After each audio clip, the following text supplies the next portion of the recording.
ఎవరైనా సరే ఆరోగ్యంగా ఉండాలంటే శుభ్రత పాటించాలి. మరి శుభ్రత కావాలంటే ఎలిం ప్రొడక్ట్స్ వాడాలి. కల్తీ మందులు ఎందుకు ఇంతలా పెరిగిపోతూ ఉన్నాయి?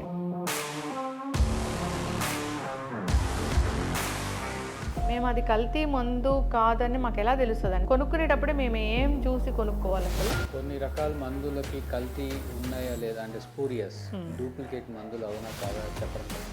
హైదరాబాద్లోనే ఒరిజినల్ పేరు మీద డూప్లికేట్ మ్యానుఫ్యాక్చర్ చేసి అందులో మందు లేకుండా పెట్టి అమ్మేసుకున్నారు. అది కంపెనీ వాళ్ళకి తెలియదు, ఇటు పేషెంట్కి తెలియదు. సో మందులు వేసుకున్న అది పని చేయట్లేదు, 2 వేసుకున్నారు 3 వేసుకున్నారు ఒకే రోజు. అంటే దీంట్లో డ్రగ్ ఉంటుందా, ఓన్లీ చాక్ పీస్ పౌడర్ ఉంటుందా? డూప్లికేట్ చేయాలనుకున్న వాళ్ళు ఎన్ని రకాలుగైనా చేస్తారు. స్టాండర్డ్స్ ఇండియాలో లేవు కాబట్టి. ఎస్టాబ్లిష్డ్ కంపెనీయా నాన్ ఎస్టాబ్లిష్డ్ కంపెనీయా అందులో మాలిక్యూల్ ఉంటుందా లేదా ఇవేమీ చూడరు. ప్రొక్యూర్ చేసేవాడు ఏం చూస్తాడంటే నాకు ఎంత ఫ్రీగా వస్తున్నాయి, పేషెంట్ ఉంటాడా పోతాడో వాళ్ళకి సంబంధం లేదు. బిజినెస్ ప్రాఫిట్ వస్తుంది చూస్తాడు, కానీ మెడిసిన్ యొక్క క్వాలిటీ, స్టాండర్డ్స్, ఒరిజినాలిటీ వాళ్ళు చూడరు. సో వాళ్ళు ఏముంది, క్వాలిటీ కంట్రోల్ చేయక్కర్లేదు, ఇది లేదు, పర్మిషన్ వచ్చింది చేసి మార్కెట్లోకి వెళ్ళిపోతున్నాయి. పేషెంట్కి తెలియదు, ఈవెన్ డాక్టర్కి తెలియదు అందులో వాళ్ళ తక్కువ మంది ఉంటుంది. ఎవరు పడితే వాళ్ళకి ఇవి యాక్సెసిబిలిటీ ఉండకుండా చూడడం అనేది చాలా అవసరం. This is what happening in India. Welcome to iDream media. So అనారోగ్య సమస్యలకు వాడే మందులే మనకు అనారోగ్యాలను తెచ్చిపెడుతూ ఉన్నాయి. సో జబ్బు తగ్గట్లేదు కానీ ఇతర జబ్బులు వస్తూ ఉన్నాయి, ఎందుకంటే కల్తీ మందులు హల్చల్ చేస్తున్నాయి.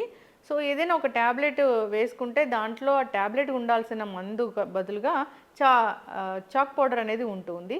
సో అసలు ఏంటి కల్తీ మందులు ఎందుకు ఇంతలా పెరిగిపోతూ ఉన్నాయి, ఆ మందు కల్తీ అని మనం ఎలా తెలుసుకోవాలి? సో వివరాలు తెలుసుకుందాం. మనతో పాటు ఉన్నారు ప్రముఖ పల్మనాలజిస్ట్ అండి, critical care specialist doctor Ravindra గారు. డాక్టర్ గారు నమస్తే అండి. నమస్తే. డాక్టర్ గారు, మీలాంటి డాక్టర్స్ మందులు రాస్తారు, రాసినప్పుడు మేము మెడికల్ షాప్కి వెళ్ళి తీసుకుంటే ఆ మందులు పనిచేయట్లేదని మళ్ళీ మీ దగ్గరకు వచ్చి అడుగుతాము. అంటే కల్తీ మందులు అవుతాయి. మేము అది కల్తీ మందు కాదని మాకు ఎలా తెలుస్తుందండి? కొనుక్కునేటప్పుడే మేము ఏం చూసి కొనుక్కోవాలి అసలు? అంటే కొన్ని రకాల మందులకి కల్తీ ఉన్నాయా లేదా అంటే స్పూరియస్ డూప్లికేట్ మందులు అవునా కాదా చెప్పడం కష్టం. ఇన్ దిస్ రిగార్డ్ గవర్నమెంట్ వాళ్ళు కానీ, ప్రొడ్యూసర్స్ అంటే కంపెనీలు వాళ్ళు కానీ దాని యొక్క ఒరిజినాలిటీ తెలుసుకోవడం కోసం వాటిని QR కోడ్స్ అని పెడుతున్నారు. దాని మీద స్కాన్ కోడ్ ఉంటుంది, లేదా బ్యాచ్ నెంబర్ మనం టైప్ చేస్తే సైట్లో అది వెదర్ ఇట్ ఈస్ ఒరిజినలా కాదా మనకి కన్ఫర్మ్ ఇస్తుంది. But they can manage only high end medicines. అంటే ఇప్పుడు కాస్ట్లీ ఉన్న వాటికి మాత్రం మేనేజ్, చిన్న చిన్న వాటికి కూడా వాళ్ళు మేనేజ్ చేయడం కష్టం. అయితే ఈ మధ్య కాలంలో మనం చాలా న్యూస్లు చూస్తున్నాం. నియర్లీ హైదరాబాద్లోనే 2-3 ఫార్మసీ రైడింగ్స్లో ఈ డూప్లికేట్ మెడిసిన్స్ దొరికాయని సీజ్ చేయడం జరిగింది. చాలామందిని అరెస్ట్ చేయడం జరిగింది.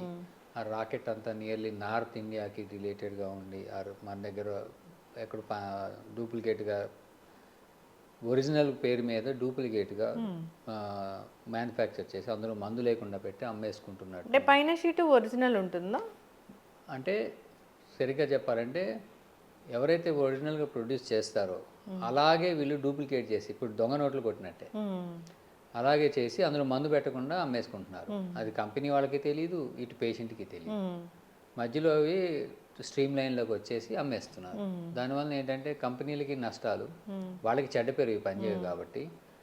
వాళ్ళేమో సేల్ చూస్తేనేమో నేషనల్ వైజ్ చూస్తే ఎక్కువగా ఉంటుంది, కానీ ఈ మధ్యలో వచ్చిన మందులు లిస్టులోకి ఎక్కడి నుంచి వచ్చినాయో వాళ్ళకి తెలియదు. వీళ్ళు దొంగతనంగా ఏదో దొంగ బ్యాచ్లు వేసేసి అదే డూప్లికేట్ చేసి అమ్మేస్తున్నారు. ఇలాంటి వాళ్ళు చాలా ఎస్పెషల్లీ ఇక్కడ మనకు కొన్ని సెంటర్స్లో కనబడుతుంటారు, ఏరియాస్లో. తెలంగాణలో కూడా, ఏపీ తెలంగాణలో కూడా ఇలాంటి రాకెట్స్ ఉన్నాయి. నార్త్ ఇండియాలో ఎక్కువ మ్యానుఫ్యాక్చరింగ్ హబ్ అయినటువంటి బడ్డీ సోలంలో ఇలాంటివి ఎక్కువ మనకి జరుగుతున్నట్టు ఏదన్నా కొన్ని లింకులు అక్కడ రీసెంట్గా బయటపడింది. హిమాచల్ ఢిల్లీలో రీసెంట్గా అది బయటపడడం జరిగింది.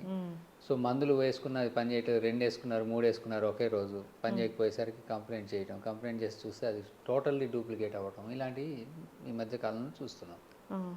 సో దీనికంటూ స్పెసిఫిక్ రెగ్యులేషన్స్ రూల్స్ ఇలాంటివి ఇండియాలో లేవు.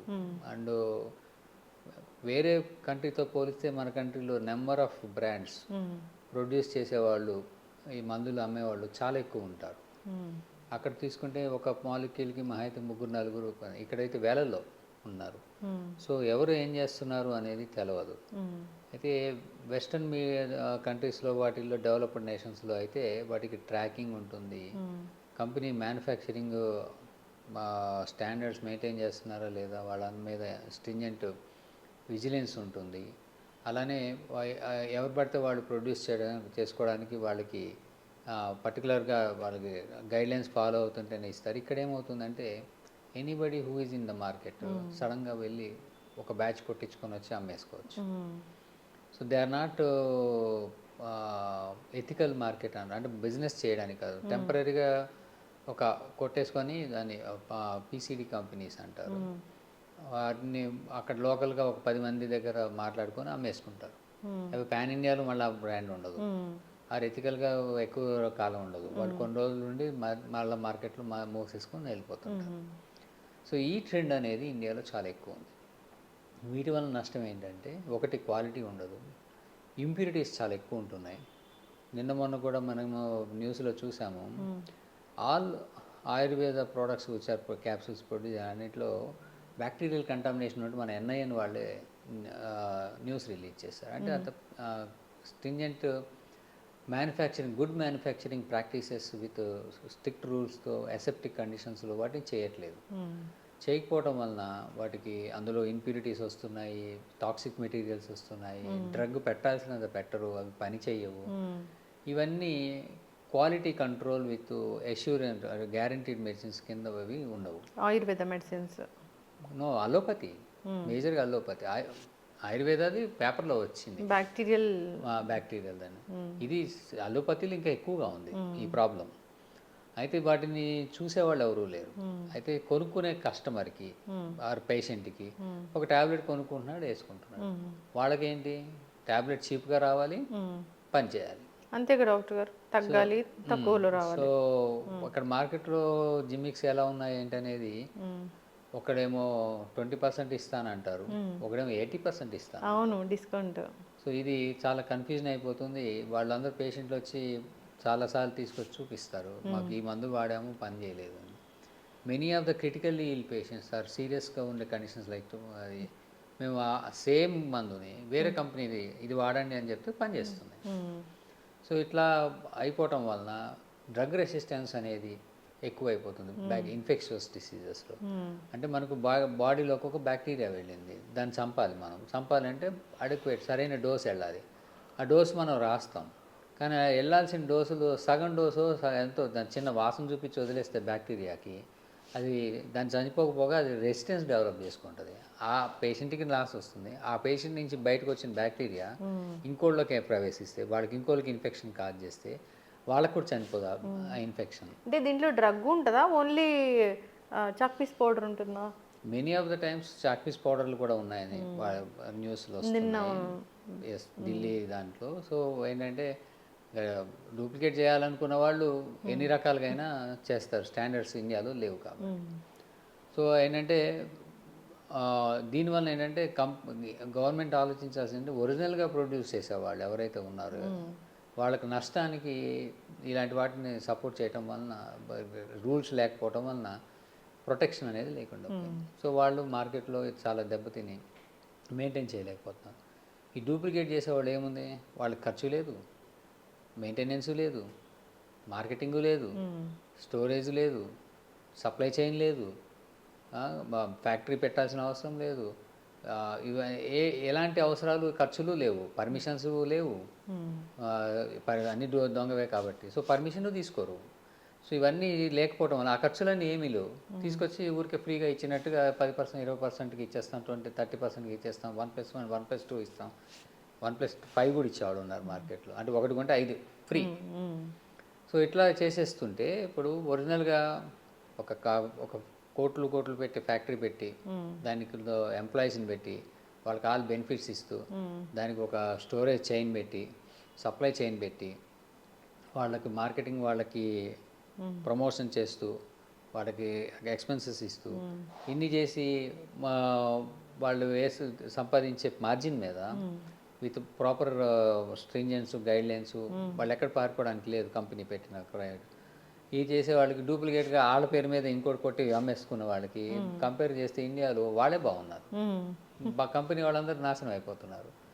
ఇన్ ద సేమ్ మేనర్ డాక్టర్స్గా మేము కూడా ఏమి రాయాలో అనేది ఇప్పుడు మేమేంటంటే రూల్ ఏంటంటే ట్రేడ్ నేమ్ అంటే పేషెంట్ వచ్చినప్పుడు మనము పేరు రాయం, ట్యాబ్లెట్ పేరు ట్యాబ్లెట్లో ఉన్న మందు పేరే రాయాలి. మందు పేరు అంటే ఫర్ ఎగ్జాంపుల్ జ్వరానికి పారాసిటమాల్ అని దాని డోస్ రాసి ఇన్నిసార్లు వేసుకోవాలని చెప్పి రాయాలి. వాళ్ళు దాన్ని తీసుకెళ్ళి మెడికల్ షాప్లో ఇస్తే మెడికల్ షాప్ వాళ్ళు ఏమైనా ఇవ్వచ్చు, అది రూలు. వాళ్ళకే అనమాట, అంటే సప్లై చేసిన మెడికల్ షాప్ వాళ్ళు ట్రేడ్ నేమ్ వాళ్ళు ఏదైనా ప్రొక్యూర్ చేసుకొని అదేమందన్నా కానీ తీసుకొని ఇవ్వాలి. ఇందులో పర్మిషన్ ఉన్న మందు కూడా ఎస్టాబ్లిష్డ్ కంపెనీయా నాన్ ఎస్టాబ్లిష్డ్ కంపెనీయా, అందులో మాలిక్యూల్ ఉంటుందా లేదా ఇవేమీ చూడరు ప్రొక్యూర్ చేసేవాడు. ఏం చూస్తాడంటే నాకు ఎంత ఫ్రీగా వస్తున్నాయి, నాకు ఎంత తక్కువకి వస్తున్నాయి, నేను ఎంత లాభం చూస్తున్నాను, పేషెంట్ ఉంటాడా పోతాడో వాళ్ళకి సంబంధం లేదు. సో డాక్టర్ డోసు సరిగా రాసినాక అవి మందులు వాళ్ళు డూప్లికేట్ కొనుక్కొని సరిగా వాడని మందులు వేసేసుకొని చేసినాక లీగాలిటీస్ అనేది డాక్టర్ మీద కూడా ఉండదు. ఎందుకు డాక్టర్ దగ్గరే కొనుక్కోవచ్చు కదా?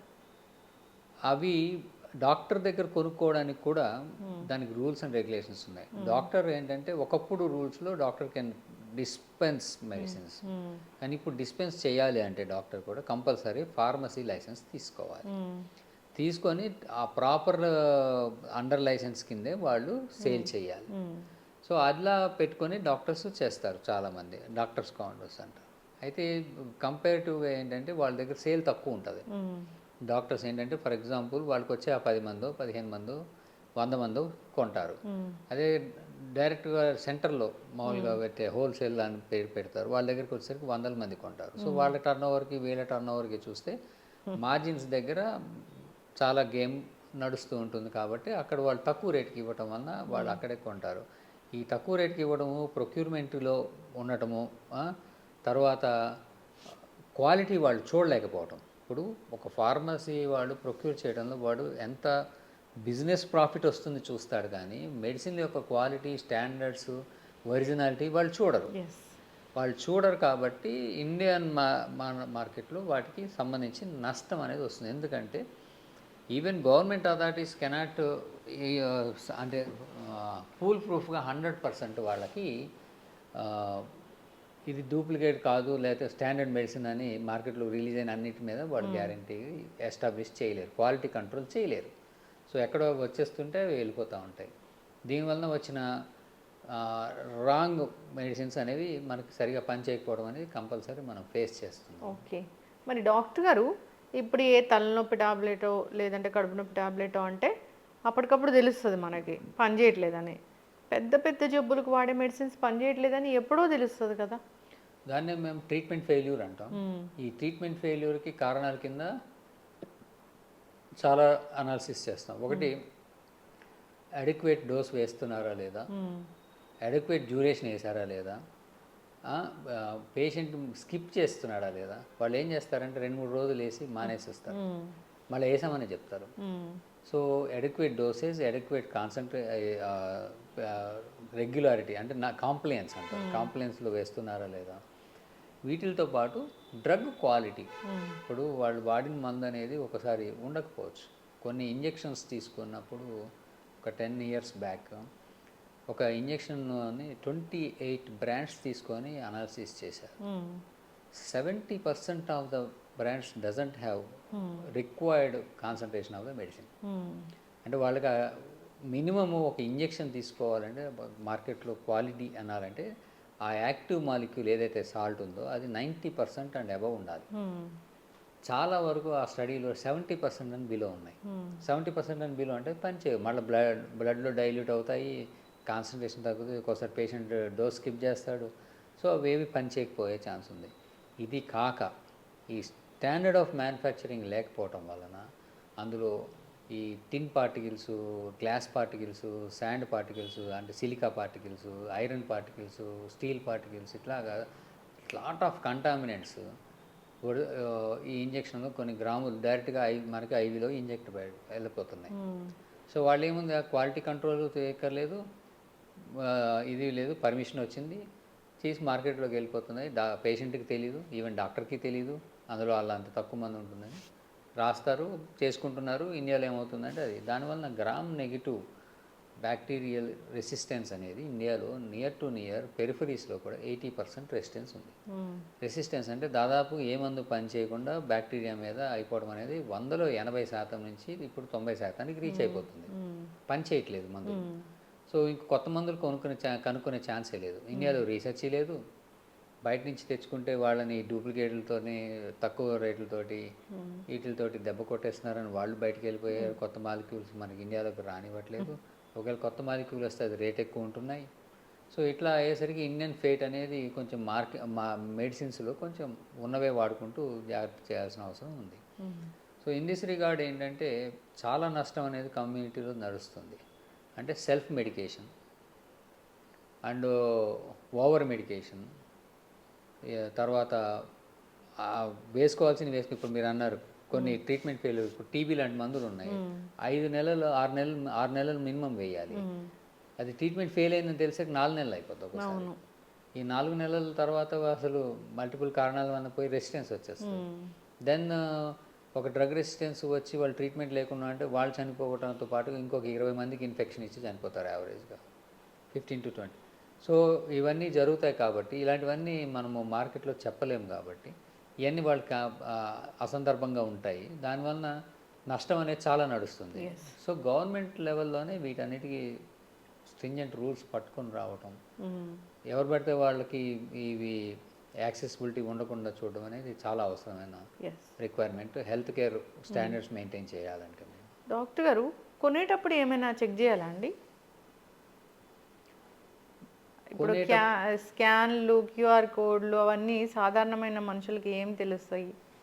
వాళ్ళు కొనేటప్పుడు కంపెనీ వాళ్ళు చూడాలి, ఫార్మసీ వాళ్ళు ఏంటంటే ఇది పర్మిషన్ ఉన్న కంపెనీనా కాదా, ఇది మార్కెట్లో ఎగ్జిస్టింగ్ ఉన్న కంపెనీనా కాదా, ఇది ప్రొడ్యూస్ చేసింది ఎవరు, ఇలాంటివన్నీ చూడాల్సిన అవసరం ఉంటుంది. సో కొన్ని కంపెనీలు స్టాండర్డ్గా తెలిస్తే కొన్ని అసలు పేరు ఊరు లేకుండా ఉంటాయి. సో స్టాండర్డ్గా వాడి పనిచేస్తున్నవి ఇన్ కేస్ ఆఫ్ డౌట్ ఇది పనిచేస్తాయా లేదంటే వాళ్ళ డాక్టర్ని అడిగి తెలుసుకోవచ్చు, సార్ ఇది పనిచేస్తాయా. ఇప్పుడు అంటే ఈ ఫేక్ ట్యాబ్లెట్లు, ఈ కల్తీ ట్యాబ్లెట్లు, నకిలీ ట్యాబ్లెట్లు ఏవైతే ఉన్నాయో అంటే దాని మీద కూడా అంత ఎక్స్పైరీ డేటు అవన్నీ manufacturing date same to same ఏవి మనం గుర్తుపట్టలేనంత స్టాండర్డ్గా ప్రింట్ చేసేస్తారు. ఓకే, మొత్తం ఒక్కలానే ఉంటాయి. అది ట్యాబ్లెట్లు ల్యాబ్లోకి తీసుకెళ్ళి అనాలిసిస్ చేస్తే తప్పితే మనం చెప్పలేము అది మందు కాదు అని.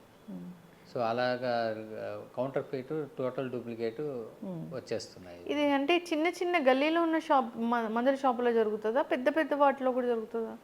అంటే ఇది సప్లై చైన్లో వాళ్ళు ఎక్కడో దూర్ చేస్తారు. ఫర్ ఎగ్జాంపుల్ కంపెనీ నుంచి మనం ఫ్యాక్టరీ నుంచి గోడౌన్కి వెళ్తాయి, గోడౌన్ నుంచి C&Fకి వెళ్తాయి, C&F నుంచి సూపర్ స్టాకిస్టు, రీటైలర్సు, ఫార్మసీసు, పేషెంట్.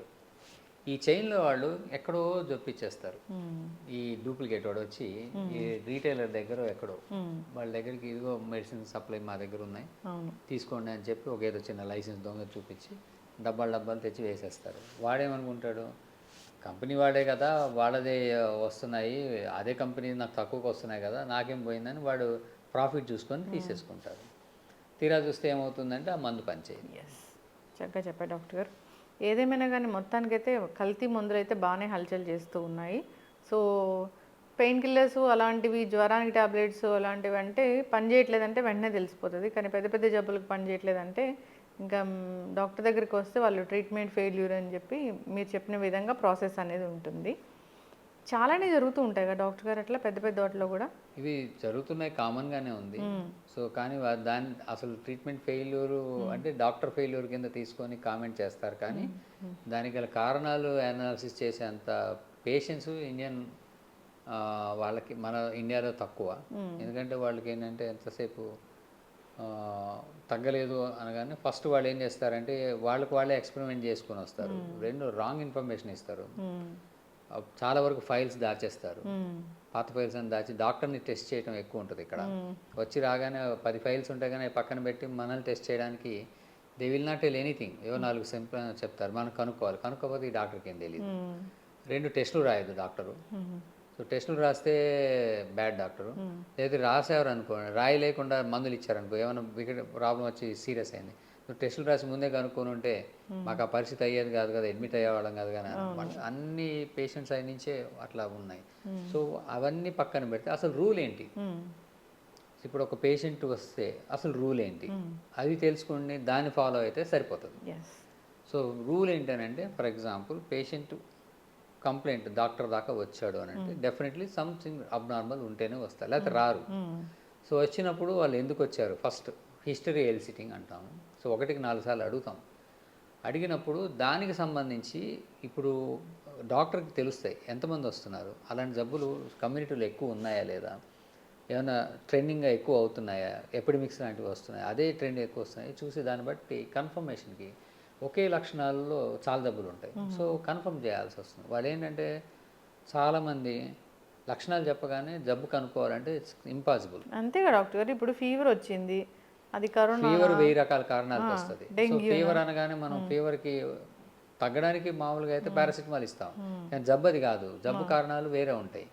సో దాన్ని కనుక్కోవడం కంపల్సరీ టెస్ట్ చేయకుండా చేయడం అనేది జరగదు. కాకపోతే ట్రెడిషనల్గా ఏంటంటే 100లో 60 రకాల జబ్బులు 60 వచ్చిన వాళ్ళకి ఆటోమేటిక్గా చిన్న సింపుల్ ట్రీట్మెంట్ సిమ్టమాటిక్గా వచ్చినప్పుడు వాటికి ఇస్తే తగ్గిపోతాయి.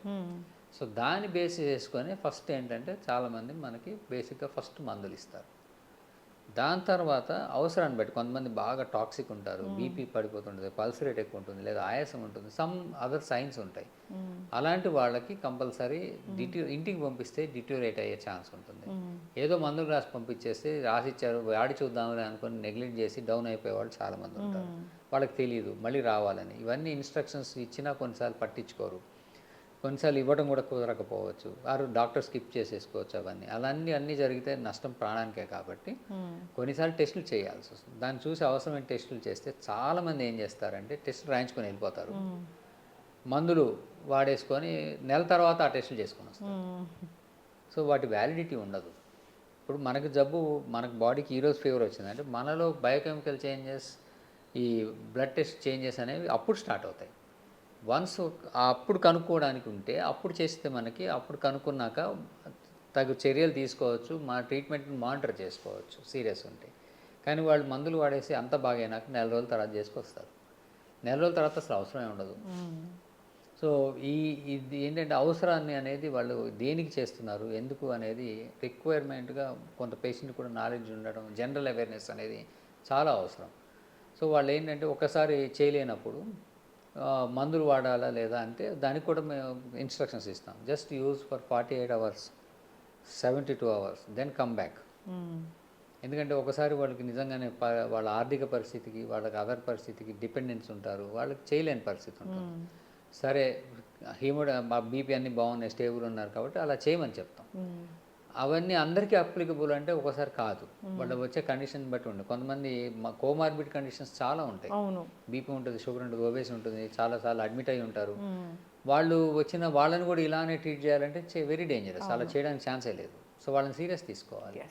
సో వాళ్ళ పరిస్థితిని బట్టి, కేటగిరీని బట్టి, వాళ్ళకున్న కోమార్బిడ్స్ని బట్టి మనం కంపల్సరీ ఒకసారి టెస్టింగ్ చేయాల్సిందే. అయితే చాలాసార్లు ఏం జరుగుతుందంటే పేషెంట్ వస్తున్నప్పుడే ఇంత టెస్టులు చేసుకొని వస్తున్నారు. వాళ్ళే ల్యాబ్కి వెళ్ళిపోతున్నారు, వాళ్ళే ల్యాబ్లో చెప్పేస్తున్నారు, ల్యాబ్లో టెస్టులు అయిపోతున్నాయి. అయితే దీనివల్ల వచ్చిన నష్టం, అసలు పేషెంట్కి వాళ్ళకి ఏం జబ్బు వచ్చింది, ఎలాంటి టెస్ట్ ఆర్డర్ చేయాలి ఎట్లా తెలుస్తుంది. ఈ ల్యాబొరేటరీ వాళ్ళైనా కూడా అలాంటి జబ్బు లేకపోతే ఏం లక్షణాలు చెప్పకుండా అసలు టెస్టులు వాళ్ళు చెప్పినవి ఎట్లా చేసేస్తారు. సో దానివల్ల మేము చాలాసార్లు చూస్తాం, 5 ఏళ్ళ పిల్లాడికి టెస్టోస్టెరాన్ చేసి పంపిస్తారు, లేకపోతే ఇన్సులిన్ చేసేస్తున్నారు, ఏవేవో దాంట్లో ఉంటుంది కదా కాపర్. అంటే అది అవసరం లేవు కదా. ఇప్పుడు ప్యాకేజ్ అని చెప్పి చేయించుకుంటే పర్పస్ ఏంటి package? Package purpose is health సినారియోలో స్క్రీనింగ్ చేస్తే most common dangerous things, cancer or TB or heart, గుండె జబ్బులు, ఇలాంటివి ప్రాణాంతక వ్యాధులు బయటపడడానికి కొన్ని బయటపడవు. సో అవి తెలుసుకోవడానికి చేయాల్సినటువంటి స్క్రీనింగ్ టెస్టులు, మీకు కాపర్ ఎంత ఉంది, లేకపోతే వెనేడియం ఎంత ఉంది, మీ టెస్టోస్టిరాన్ ఎంత ఉంది, ఫాలికల్ స్టిమ్యులేటింగ్ హార్మోన్ ఎంత ఉంది, ఇవన్నీ చేసుకొని వచ్చి ముందు పడేస్తున్నారు ఇంత కట్ట. పడేసి మీరు అందులోనే చూసి చేయండి అంటారు. మాకు అసలు ఆ టెస్ట్లో అవసరం లేదు, వేరే చెప్పాల్సి వస్తుంది. వేరే అంటే ఇప్పుడు ఇవి కాదమ్మా అంటే నేను నా డబ్బులు వేస్ట్ చేస్తున్నాను అన్నట్టుగా పేషెంట్ ఫీల్ అవుతున్నారు. సెకండ్, ఫర్ ఎగ్జాంపుల్ పేషెంట్కి ఏ అబ్నార్మల్ టెస్ట్ వాల్యూ రికార్డ్ అయ్యింది, దాన్ని ఎవరికి ఇన్ఫామ్ చేయాలి? ల్యాబ్ వాళ్ళు. They cannot inform. వాడికి పొటాషియం 7 వచ్చింది, వెంటనే నువ్వు హాస్పిటల్కి వెళ్ళిపోవాలి, అడ్మిట్ అవ్వాలి, ఒకసారి ఇంజెక్షన్ తీసుకోవాలి, లేకపోతే డయాలసిస్ చేయాలి, ఆ కిడ్నీ సంగతి చూసుకోవాలి, ఫెయిల్ అయినా. వాడు చెప్పడు, ప్రింట్ కోసం వీడు 2 రోజులు వెళ్ళడు, 2 రోజులు వెళ్ళినాక ఎవరో రిసెప్షనిస్ట్ రిపోర్ట్ చేతిలో పెడుతుంది, వీళ్ళు ఇంకో 4 రోజుల తర్వాత వస్తాయి, ఈలోపు పేషెంట్ చచ్చిపోవచ్చు. So these are all things ఇండియాలో డేంజరస్ ట్రెండ్స్ గవర్నమెంట్ అలౌ చేసి పెట్టింది. ఇప్పుడు వేరే కంట్రీలో అయితే మాత్రం ఇవన్నీ జరగడానికి లేదు. టెస్ట్ రిపోర్ట్ ఫస్ట్ డాక్టర్కి వెళ్తుంది, డాక్టర్ పేషెంట్కి ఎడ్యుకేషన్ అనౌన్స్ చేసి అప్పుడు వాళ్ళ చేతిలో రిపోర్ట్ పెడతారు. ఇవన్నీ ఏంటంటే మనం హెల్త్ సిస్టమ్ బైపాస్ చేసి మనం చాలా తప్పులు చేస్తూనే ఎవరికి రెస్పాన్సిబిలిటీ లేకుండా అయిపోయింది. దానివల్ల వస్తున్న నష్టాలు చాలా ఉన్నాయి. ఈ స్పూరియస్ మెడిసిన్సే కానీ, ఇట్లా ల్యాబ్ను అబ్యూజ్ చేసుకొని ల్యాబొరేటరీ వాళ్ళని బతికించడమే కానీ, ఇప్పుడు 10 టెస్టుల బదులు 2 చేస్తే సరిపోయిద్దేమో, ఆ 2 కోసం వాళ్ళు 10 చేయిస్తున్నారు, 10కి డబ్బులు కడుతున్నారు. This is what happening in India. మరి వాళ్ళే వెళ్ళి 10కి ఎందుకు ఆ టెస్ట్ ప్రిస్క్రిప్షన్ లేకుండా వీళ్ళు చేసేస్తున్నారు. యాక్చువల్గా రూల్ లేదు. మరి రూల్ ప్రకారం అయితే మందులు ప్రిస్క్రిప్షన్ లేకుండా ఇవ్వద్దు. మెడిసిన్ చాలాసార్లు ఏం జరుగుతుందంటే, మేము చాలా most common occurrence and patients are very angry. ఏమవుతుందంటే 5 ఏళ్ల క్రితం ప్రిస్క్రిప్షన్ ఒక 100, 20 సార్లు, 30 సార్లు, 40 సార్లు అదే ప్రిస్క్రిప్షన్ని ప్రతి మెడికల్ షాప్కి వెళ్ళి కొనేసుకొని వాడేస్తున్నారు. So long term effects, medicine side effects వాళ్ళు పట్టించుకోవట్లేదు. ప్లస్ ప్రతిసారి కొన్నిసార్లు లాంగ్ టర్మ్ లైఫ్ లాంగ్ వాడాల్సిన మందులు ఉన్నప్పుడు వాడు డాక్టర్ దగ్గరికి వచ్చినప్పుడు సైడ్ ఎఫెక్ట్స్ ఏమైనా డెవలప్ అవుతున్నాయా లేదా ఎవ్రీ 3 monthsకో ఎప్పుడు వాళ్ళు చెక్ చేయాలి. వీళ్ళు బైపాస్ చేసేస్తున్నారు. So in the same manner, same schedule H అయినా, షెడ్యూల్ ఎక్స్ అయినా, షెడ్యూల్ H1 అయినా, ఈ మందులు ఒకే ప్రిస్క్రిప్షన్ మీద సంవత్సరాల తరబడి ఇండియాలో దొరికేస్తున్నాయి. వాళ్ళు కొనేసుకుంటున్నారు, వేసేసుకుంటున్నారు. బట్ ఇది రూల్ లేదు. చాలాసార్లు సైడ్ ఎఫెక్ట్స్ వస్తాయి, అప్పుడు వచ్చి గొడవ చేస్తున్నారు. అసలు అవైలబిలిటీ లేకపోతే డాక్టర్ దగ్గరికి వస్తారు కదా. అంటే వాళ్ళ ఉద్దేశం ఎలా ఉందంటే, ఇది ఒక ఛానలైజ్ అయిపోయి హెల్త్లో డాక్టర్ దగ్గరికి వెళ్ళడం వలన వాళ్ళు అడ్వాంటేజ్ తీసుకొని ప్రిస్క్రిప్షన్ డబ్బులు మాకు బర్డెన్ అయిపోతుంది, డాక్టర్ అనే వాళ్ళ దగ్గరికి వెళ్తే, సో ఇది బైపాస్ చేయాలి అని చెప్పి చాలామంది డాక్టర్ కాని వాళ్ళ దగ్గరికి వెళ్ళి రాయించుకుంటారు. ఆ ప్రిస్క్రిప్షన్ అసలు డాక్టర్ కాని వాళ్ళు రాస్తే మందులు ఎట్లా దొరుకుతున్నాయో ఇండియాలో నాకు అర్థం కాని విషయం. అవన్నీ అగ్నెస్ట్ ద రూల్. ప్రపంచంలో ఏ దేశంలోనూ దొరకవండి అట్లా. ఒక డాక్టర్ కానివాడు లైసెన్స్ తీసుకొని 15 ఏళ్ళు చదివిన లైసెన్స్ తీసుకున్న డాక్టర్ అయిన వాళ్ళు రాస్తే అబ్నార్మల్ అయిపోతుంది, వాళ్ళు నెగిటివ్ అయిపోయారు. కానీ డాక్టర్ కాని వాళ్ళు రాసిన వాళ్ళు డైరెక్ట్గా వెళ్ళి అడిగినా, వాళ్ళే ప్రిస్క్రిప్షన్ని డూప్లికేట్ చేసి ఒక 100 సార్లు కొన్నా, they are available in India. So medical shop వాడికి సేల్స్ కావాలి, రూల్స్ అన్ని తొంగలో తొక్కేస్తున్నారు.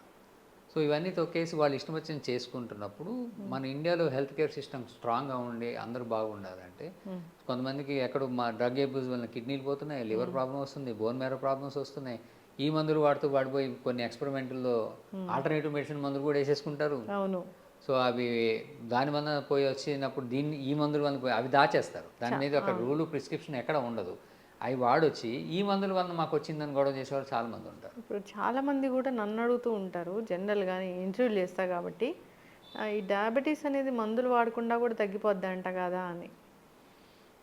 అంటే డయాబెటిక్ రివర్సల్ ప్రోగ్రామ్ అని ఒకటి ఉన్నది, అది ఒక స్టేజ్ వరకు అవుతుంది, ఎస్. కానీ వాళ్ళు ఏంటంటే నేను చూస్తున్నప్పుడు నాకు చాలామంది పేషెంట్స్ టీబీ వలన కాంప్లికేషన్స్ వచ్చి, అంటే షుగర్ ఉండి టీబీ లాంటివి వచ్చి, లేదా షుగర్ ఉండి న్యూమోనియల్ ఇన్ఫెక్షన్స్ వచ్చేవాళ్ళు మా దాకా వస్తారు. వాళ్ళ ఫస్ట్ కారణం ఏంటంటే షుగర్ విత్ ఇమ్యూన్ సప్రెషన్. నేను ఎవరిదే కంట్రోల్లో ఉండగా చూడలేదు. HbA1c 9, ఏమి ఇన్సులిన్ రెసిస్టెన్స్ హెవీ, ఓమాఐఆర్ అయితే 7, 4 ఇవి ఉంటాయి.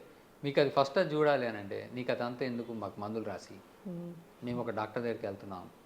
వాళ్ళు ఎప్పుడు చూసినా 300, 250 పెట్టుకుంటారు, ఏవో మందులు వాడతారు. సో ఇవేంటంటే ఆ ఇమ్యూనిటీ కంట్రోల్ చేసి ఇమ్యూనిటీ పెంచింది కొన్ని జబ్బులు టీబీ లాంటివి అసలు తగ్గవు. చాలా డేంజరస్ సిచ్యువేషన్ అది. సో దానికి తోడు టీబీ చాలామంది మేము గమనిస్తున్నాం ఏంటంటే ఈ డయాబెటిక్ మందులు వాళ్ళు తింటున్నాము, తిరుగుతున్నాము, మాట్లాడుతున్నాము, నాకేదో అయిపోతుంది అంటావేంటి అంటారు.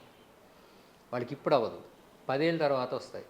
అంటే స్లోగా రియాక్ట్ అవుతూ ఉంటుంది, అవయవాన్ని దెబ్బతీస్తుంది, కిడ్నీని దెబ్బతీస్తుంది, నరాలను దెబ్బతీస్తుంది, వాస్కులేచర్ అనే దెబ్బతీస్తుంది, తర్వాత రెటినాని దెబ్బతీస్తుంది, బ్రెయిన్ దెబ్బతీస్తుంది, హార్ట్ అటాక్స్ వస్తాయి, కాళ్ళకు పుళ్ళు పడిపోతాయి, స్పర్శపోతుంది, ఇవన్నీ అవుతాయి. అవన్నీ అయినాక ఇప్పుడు మేము రియలైజ్ అయ్యాము, ఇప్పటి నుంచి జాగ్రత్త ఉంటాము, మాకు ఏదైనా చేయండి అంటే పోయింది రాదండి. సో ఇవన్నీ ఎవరు పట్టించుకోకుండా చేస్తున్నారు. సో డయాబెటిక్ మందులు మెడిసిన్స్ అనేది అది డెఫినెట్లీ ఉంటే మందులు వాడి కంట్రోల్ అయితే చేసుకోవాలి. సో డయాబెటిక్ రివర్సల్ చేసుకున్నారు, డెఫినెట్గా వాళ్ళు మానిటర్ చేసుకోవాలి, వాళ్ళకి షుగర్స్ పెరుగుతున్నాయో లేదో చూసుకోవాలి, మధ్యలో పీక్స్ ఫ్లక్చువేషన్స్ వచ్చి దానివల్ల ఏమన్నా ఈ ఇండికేటర్స్ ఏమైనా మారుతున్నాయో చూసుకోవాలి. అలాంటి మారినంత వరకు కొంతమందికి రివర్సల్ అయ్యి కొన్ని రోజులు బాగానే ఉంటుంది, అది ఓకే. కానీ పూర్తిగా పోతుంది మేము అదే నమ్ముతాము అదే చేస్తాము అని కాదు.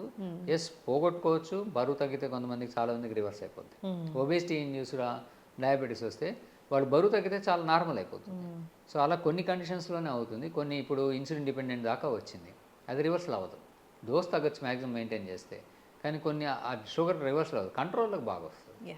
సో ఇలాంటిది వాళ్ళు సైంటిఫిక్గా అప్రోచ్ ఉండాలి, కానీ ఏదో నమ్మేసుకొని మొత్తానికి నా పీక మీద తెచ్చుకొని, అంటే వాళ్ళు ఏం చేస్తున్నారంటే 5 ఏళ్ళు 10 ఏళ్ళు స్కిప్ అయిపోతున్నారు, అప్పుడు కాంప్లికేషన్స్తో అప్పుడు మెడికల్ అటెన్షన్కి వస్తున్నారు.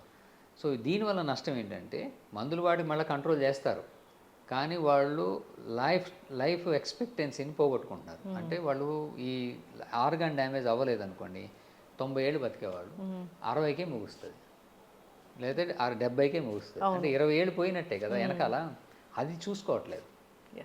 సో అవి కూడా important. Preventive medicine, longevity, disease వల్ల తొందరగా పోకుండా కాంప్లికేషన్స్ రాకుండా ఉండటం, ఇవన్నీ కూడా వైద్యంలో పార్ట్.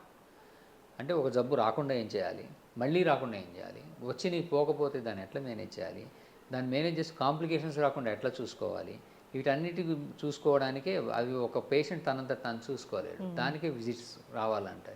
సో దానికి ఫ్రీక్వెన్సీ ఉంటుంది దానివల్ల. సో ఇవన్నీ ఏంటంటే ఒకసారి చూపించుకొని 5 ఏళ్ళు మేము మానేస్తాము, మేము మా ఇష్టం మేము చేస్తాము అనేది ఎక్కువ ఉంటుంది, ఎందుకంటే అవగాహన లేకపోవటం. అవును, ఎస్, చక్కగా చెప్పారు డాక్టర్ గారు, చక్కటి ఇన్ఫర్మేషన్ అండి. మందులు కొనుక్కునేటప్పుడు నమ్మకమైన దగ్గర కొనుక్కుంటే మంచిది. సో మందులు కొనుక్కున్నాక ఏదైనా కొంచెం తేడా అనిపించిందంటే ఒకసారి డాక్టర్ని సంప్రదించడం మేలు.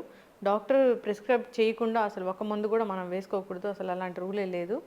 సో జాగ్రత్తలు తీసుకోవాలని కోరుకున్నాం డాక్టర్. ఇప్పుడున్న స్టాండర్డ్స్ అసలు ఒరిజినల్ మాలిక్యూల్ మేము కూడా చెప్పలేము, అవి డూప్లికేట్ వచ్చేస్తున్నాయి. సో అది డౌట్ వచ్చినప్పుడు కంపల్సరీ అనాలిసిస్ చేసుకోవడం అనేది బెటర్. ఎస్, గవర్నమెంట్ కూడా దీని గురించి ఆలోచించాలి డాక్టర్ గారు. ఫేక్ మందులు చాలామంది చాలా చోట్ల తయారు చేస్తూ ఉన్నారు. ఇప్పుడు మనం చూసిన దాంట్లోనే ఒక 3-4 పెద్ద పెద్ద వాటిలో కూడా ఇలాంటివి చేయడం జరిగింది. జాగ్రత్తగా ఉండాలని కోరుకున్నాం. చక్కటి ఇన్ఫర్మేషన్ అండి, ధన్యవాదాలు. Sir, one life lesson what medicine has taught you. Whatever you can do without expecting. But I really believe మన పాజిటివ్ యాటిట్యూడ్ ఉంటేనే మనం ఏదైనా సాధించగలం. గట్ ని మనం కరెక్ట్ గా డీల్ చేసినట్లయితే అది మనకి పాజిటివ్ హార్మోన్స్ ని రిలీజ్ చేస్తుంది. షుగర్ వచ్చిన వాళ్ళ పరిస్థితి ఏంటి? పొట్ట దగ్గర పెరిగితే దాన్ని ఆండ్రాయిడ్ అంటారు, ఆండ్రాయిడ్ ఫోన్ కదా. అసలు థాట్స్ ఎందుకు వస్తాయి? బ్రెయిన్ డెడ్ అంటే దానికి ప్రపంచం అంతా కూడా కొన్ని నిర్దిష్టమైనటువంటి లక్షణాలు ఉన్నాయి. మానసికంగా ధైర్యంగా ఉంటే క్యాన్సర్ జయించవచ్చు. You are a doctor for a cause sir, అంతే. వాళ్ళకి వచ్చిన ఆదాయం కాకుండా ఫ్రీ సర్వీస్ ఎంతమందికో చేస్తారు. And don't forget to subscribe to iDream. And for more videos, Please subscribe to iDream. Please subscribe to iDream. Please subscribe iDream. And please subscribe to iDream. For more videos, subscribe to iDream. please like, share and subscribe to the channel. Congratulations, iDream. Subscribe to iDream. Subscribe to iDream. So subscribe to iDream Media. iDream ki iDream team andarki huge congratulations. Please subscribe iDream Media. Please subscribe to iDream. Subscribe iDream. Please subscribe to iDream. iDream అంటే నా కళల channel subscribe చేసుకున్న నోరు తిరుగుతలేదు, మీరైతే గంట గుర్తు కొట్టండి. For more such videos, please subscribe to iDream. Subscribe to iDream. Please subscribe to iDream. Please subscribe iDream Media. Please do subscribe to I dream. Please subscribe to iDream Media. For best entertainment and information, please subscribe iDream.